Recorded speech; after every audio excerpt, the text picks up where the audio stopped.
I found recently a lot of preachers and leaders and even Christians in general are starting to advocate more for doubt than they are faith. In other words, they would say that uncertainty is more spiritually mature than faith.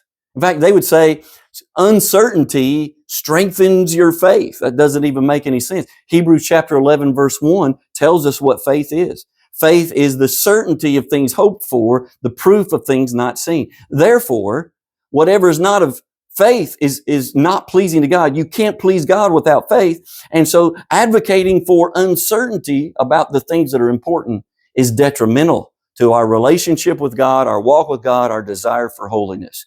Now, you can't be certain about things that God doesn't tell you about.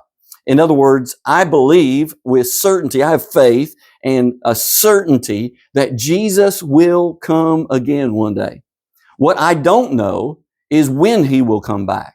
The Bible gives us signs of the times, and some of those are evident. We could hypothesize, we could talk about those kinds of things, but I don't know for sure when Jesus will return. But it doesn't change the certainty that Jesus will come again. That's faith.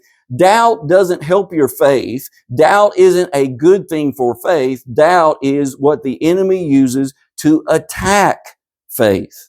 All right. Now, we all have doubts sometimes, maybe that come to us in the form of temptation.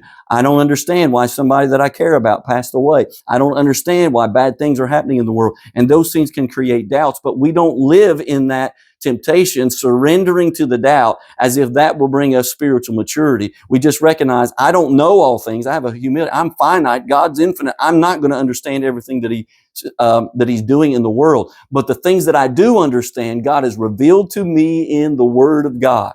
How to live, how to please God, how to get to heaven one day, how to be in relationship with the Lord, how to walk in fellowship with the people and the humanity around me, and how to face things in life. God's given me direction from His Word, and I can be certain that God's way is the best way. So don't let people create uncertainty about what God says about sexual ethics.